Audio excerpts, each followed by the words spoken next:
परमेश्वर की स्तुति हो, क्योंकि वो स्तुति के योग्य परमेश्वर है।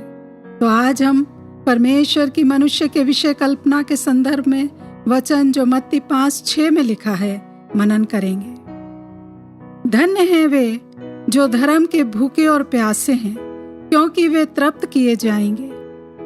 परमेश्वर की आंखें मनुष्य को नित्य देखती रहती हैं। भजन 11:7 में लिखा है, क्योंकि यहोवा धर्मी है, वे धर्म ही के कामों से प्रसन्न रहता है।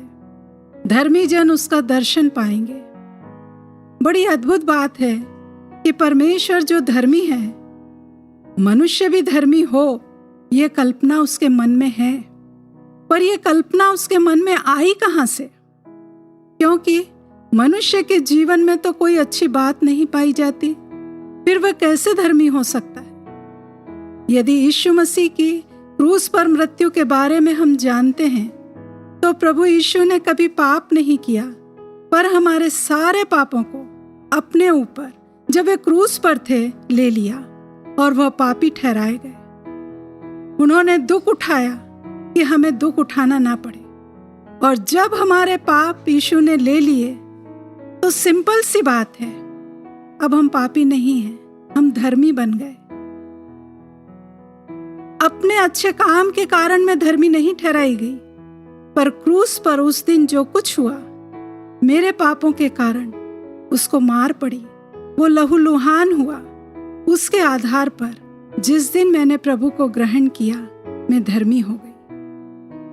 पिता परमेश्वर जिस दिन हम प्रभु यीशु को ग्रहण करते हैं, उस दिन से प्रभु यीशु मसीह में हमको देखते हैं धर्मी के रूप में। वो हमसे प्यार करते हैं क्योंकि वो प्रभु यीशु को प्यार करते हैं और प्रभु यीशु हमको प्यार करते हैं। हालेलुया। यदि हम प्रभु के अनुग्रह को समझ गए हैं, तो आज से अपने आप को पापी ना समझें। हम धर्मी हैं पिता और पुत्र की दृष्टि में। इसीलिए यीशु मसीह कहते हैं, धन्य हैं वे जो धर्म के भूखे प्यासे हैं, क्योंकि वे तृप्त किए जाएंगे। धर्म का मतलब ईसाई धर्म नहीं, वरन धार्मिकता के लिए भूखा और प्यासा होना है। धर्म इंसान से जुड़ा है, परंतु धार्मिकता परमेश्वर से जुड़ी है। धर्म उद्धार नहीं देगा, धर्म स्वर्ग नहीं ले जाएगा। धर्मी का मतलब है धार्मिकता में चलने वाला।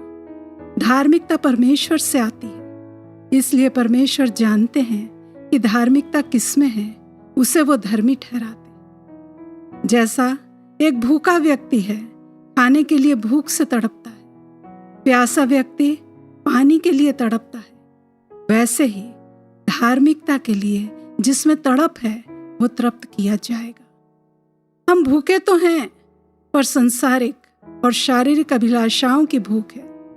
हम धन के, मान सम्मान के भूखे हैं, पद के भूखे हैं।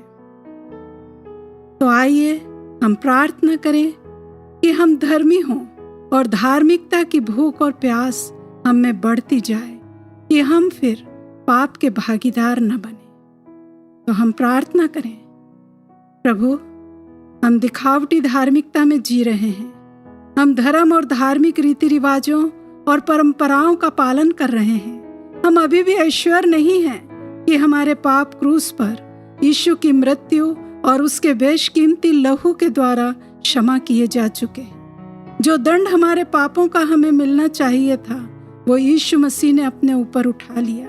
प्रभु जी, हमें समझ दें कि जो आपने हमारे लिए किया है उसको हम समझ सकें, और जैसा आप हमें देखते हैं वैसा ही हम भी अपने को देखें और आगे से पाप न करें, वरन पवित्रता का जीवन जिए। हम प्रार्थना करते हैं कि वचन की भूख और पवित्र आत्मा की प्यास हमारे जीवनों में उत्पन्न हो जाए।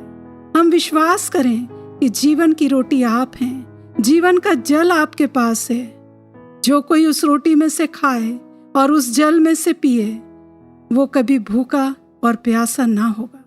अनुग्रह दें प्रभु कि संसारिक और शारीरिक लालसाओं की भूख हमारे जीवन से दूर हो जाए और हम धार्मिकता से तृप्त किए जाएं। सारी महिमा प्रभु जी हम आपको देते हैं। प्रभु यीशु मसीह के नाम में इस प्रार्थना को मांगते हैं, आमीन। परमेश्वर हम सबों को इन वचनों के द्वारा आशीष दे।